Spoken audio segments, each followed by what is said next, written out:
We're kind of in unprecedented times for gaming right now, in particular Xbox. It's hard to know whether we're coming or going, honestly. And to be quite frank about it, it can be frustrating at times. Overall, I try to keep as positive of an outlook as I can when it comes to the whole gaming situation. But the truth is, we just don't know what's coming. We don't know what's going. We honestly don't know really what to say. I think a lot of what Xbox is doing is cool. I think a lot of what Xbox is doing is foolish. It really kind of comes down to the day of the week and kind of what's going on. But I wanted to get into this because I do think that this shows that things are kind of changing and maybe even for the better. Hey everybody, I'm Crap Gamer and this is Crap Gamer Reviews with another video. Thank you so much for checking it out. I certainly appreciate it. Please like, share, subscribe. I would appreciate that as well. It helps out the channel.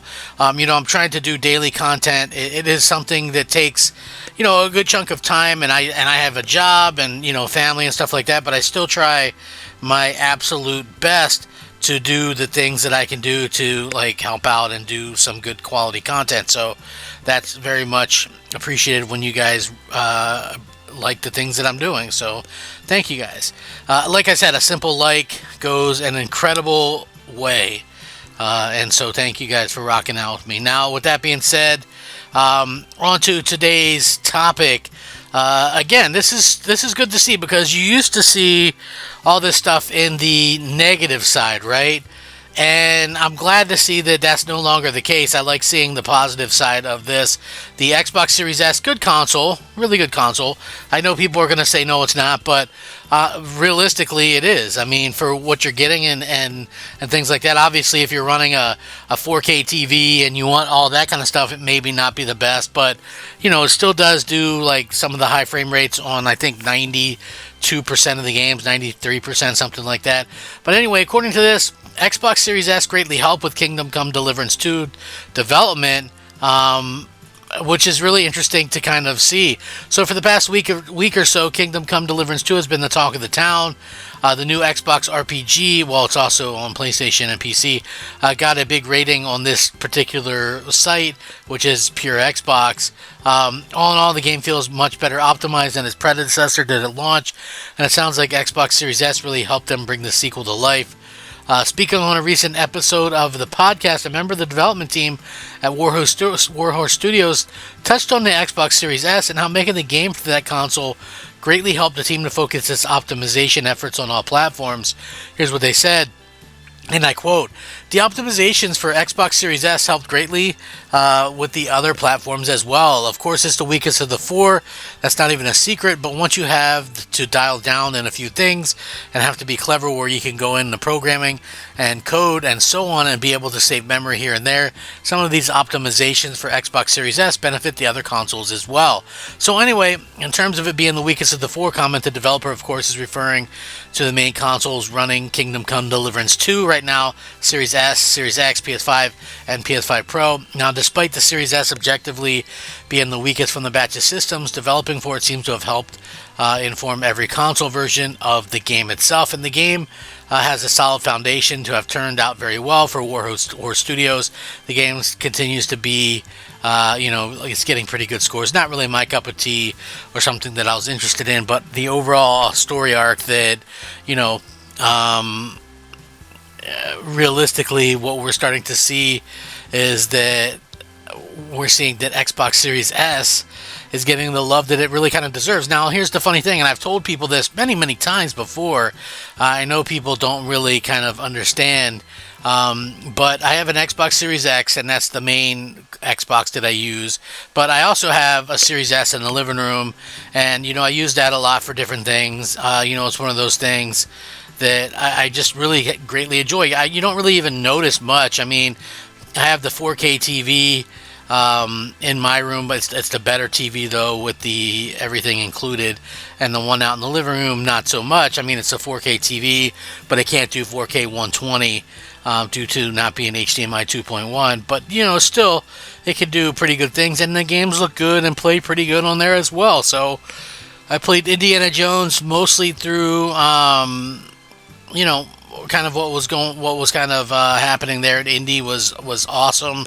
60 frames, all the cool stuff, the stuff that you would really want from, a game on an Xbox. So that's really, really interesting to kind of see that happen and the way that it has happened. So for me, I'm excited by it. I'm excited by like what the future is kind of showcasing and things like that. I love seeing, developers talk good about it because again, it is a budget console, but at the same point in time, it's a budget console that really kind of showcases, the capabilities. Like that would have been the console. That's like that's like the console that would have been the launch console for Microsoft, and I don't think people realize that enough. To be honest with you, it's like that would have been the one that would have launched, and the Series X would have been the mid-gen refresh. And what's interesting is so far, what we've kind of seen with these new consoles and things like that, like the Xbox Series X is kind of holding its own, in my opinion, against the PS5 Pro. So we'll see if that's something that continues to be the case or not. I have high expectations for the Series X. Always have, like on paper it was much more powerful than the PlayStation 5. We didn't really see it that much, which maybe is a good thing. Developers weren't really favoring one thing over the other. It was just more or less kind of, oh, let's see what we can do. Let's see if we can't get, something to go here or there or somewhere, And, good on Microsoft for thinking budget conscious. And, they try to do something a little bit different, to be honest with you. And that's admirable in my opinion. So I'll always look at it sort of that way. I like the fact that they were trying something because when you think about it, like they're sort of in that Nintendo realm. Like Nintendo was trying to come out with stuff that was competing with PlayStation, and Xbox, and they weren't able to really do that, and so they had to kind of do their own thing. And thankfully, they found their own little kind of area. And most people look at Nintendo stuff as something that's in addition to to what they already have. What I mean by that is there's not a whole lot of people, in my opinion, that have just a Switch. Like if you have a Switch, you usually have like a Switch and a PlayStation, or a Switch and an Xbox, or a Switch and a PC.